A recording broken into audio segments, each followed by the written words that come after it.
9 em diante. Prefiro, todavia, solicitar, em nome do amor. Em nome de quê? Amor. Sendo o que sou, Paulo, o velho, e agora até prisioneiro de Cristo Jesus. Sim, solicito-te em favor de meu filho Onésio, que gerei entre as algemas. Ele antes te foi inútil atualmente, porém é útil a ti e a mim. Eu te envio de volta em pessoa, quero dizer, do meu próprio coração. Eu queria conservá-lo comigo mesmo para, em teu lugar, me servir nas algemas que carrego por causa do Evangelho. Nada, porém, quis fazer sem o teu consentimento, para que a tua bondade não venha a ser como que por obrigação, mas de livre vontade.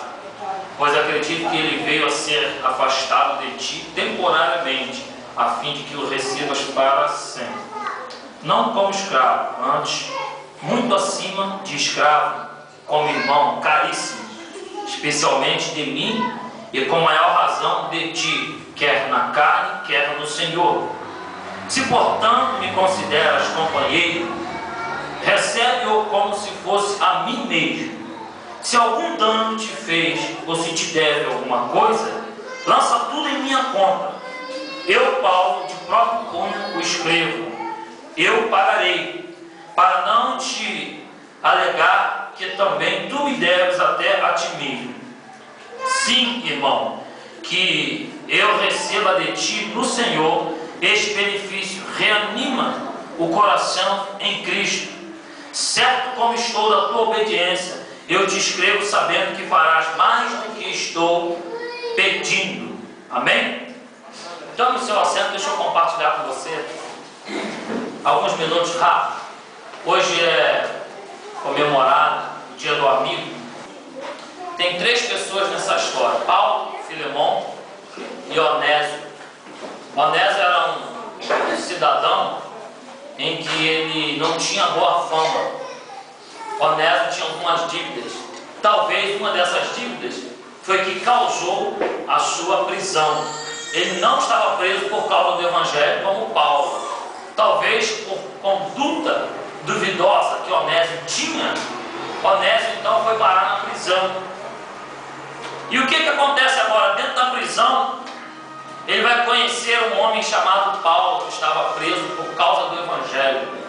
Então você tem agora 2 prisioneiros, um por má conduta e outro porque pregava o Evangelho. Filemon está do lado de fora da cadeia, até então não tem nada a ver com a prisão dos 2. Mas o que é interessante é que eu quero compartilhar com você essa história. Por quê? Porque hoje é considerado o Dia do Amigo, né? Considerado o Dia do Amigo. É bom, nós temos um dia para comemorar. Para bom mesmo é nós temos amigo todo dia. E bom mesmo é ser amigo todo dia. Agora, comemorar só dá para comemorar um dia, porque tem outras coisas para comemorar nos outros dias. Então Paulo, quando prega o Evangelho para Onésio então se converte. Paulo agora vai escrever uma carta a Filemão contando o fato que se deu. Que fato é esse? De ter conhecido Onésio. E Onésio agora era um servo de Deus dentro da cadeia. Onésio certamente conversou com Paulo o motivo pelo qual ele estava na cadeia. Ele pode ter conversado sobre isso? Pode. Mas Paulo não relata isso na carta. Ele pode ter conversado, mas Paulo tenha sido ético e reserva o motivo pelo qual levou ele para a cadeia. E olha que interessante, querido. Onésio, uma das coisas que ele falou para Paulo, e Paulo relata na carta, é que ele tinha muitas dívidas aqui fora. E que quando ele saísse de lá, como que ia ser essas dívidas? Porque ele ia sair sem emprego. Uma pessoa que sai da cadeia, ela sai sem emprego. Dependendo do tempo que ela ficou lá dentro, ela perdeu muitas amizades. A confiança que ela havia conquistado, os relacionamentos nos meios sociais, pode estar de uma certa forma abalado, ou quem sabe até obstruído de uma vez. Então, o prisioneiro, quando ele ganha a alta, o alvará de soltura, que ele sai, ele precisa de alguém aqui fora para receber ele, para apoiar, para acreditar nele de novo. É muito difícil uma pessoa que sai da prisão. E Onésio certamente nem precisou de reclamar com Paulo que ia ser difícil para ele, porque Paulo, querido, de cadeia e prisão, Paulo tinha bastante experiência, Paulo tinha um currículo. Tanto é que quando ele se converte, ele teve que correr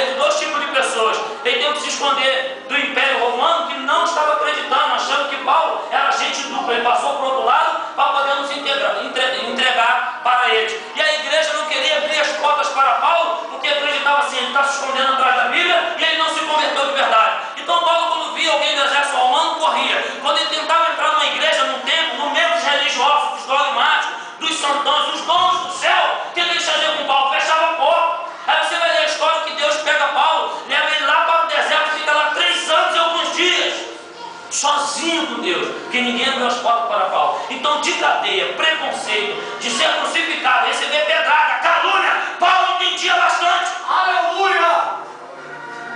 Aí Paulo escreve para Filemão: olha, Filemão, Onésio, que quando estava aí fora não teve utilidade nenhuma para você, agora ele passa a ter utilidade para mim e passa a ter utilidade também para você. E quando Paulo fala isso, Paulo não está falando ele, Paulo pessoa não, ele está falando a igreja, porque ele era apóstolo e ele representava a igreja diante da sociedade. Então ele está dizendo assim: agora Onésio tem utilidade para mim, para você, para a igreja, para Deus, e agora ele é útil no reino.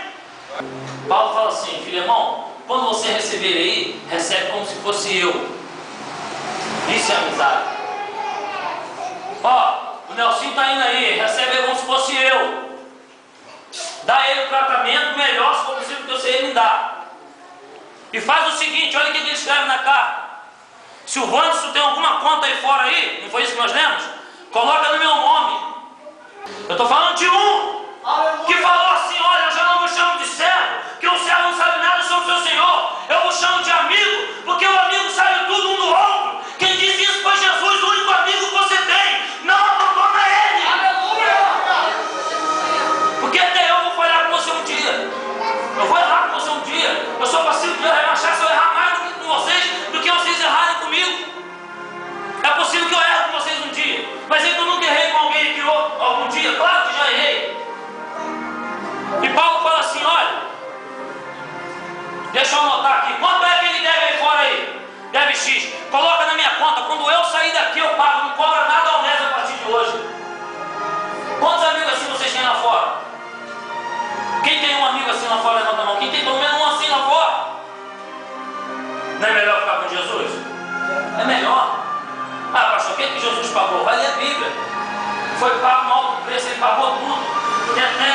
Está consumado, ele pagou todo o preço. Você não deve mais nada. Ninguém pode te condenar por nada. Ah, mas é porque o senhor não conhece meu passado. Aí Paulo agora vai escrever os Romanos. Escreve isso aí, lê isso aí lá na igreja de Roma. Pois agora nenhuma condenação há para os que estão em Cristo Jesus, mas é para aqueles que não andam segundo a carne, não é para todo mundo, é só para o grupo. É para aqueles que andam segundo o Espírito Santo, querido. É para aquele que faz a vontade do Pai. Aí quando eu acredito ter sido ele escrito a carta aos Hebreus, ele diz assim: dos teus pecados eu não me lembrarei mais. Aí você volta, Paulo, lá em Roma, na carta aos Romanos, capítulo 5, versículo 20. Escreve aí, o diabo, lê isso aqui agora, seu condenador, seu apontador, caluniador,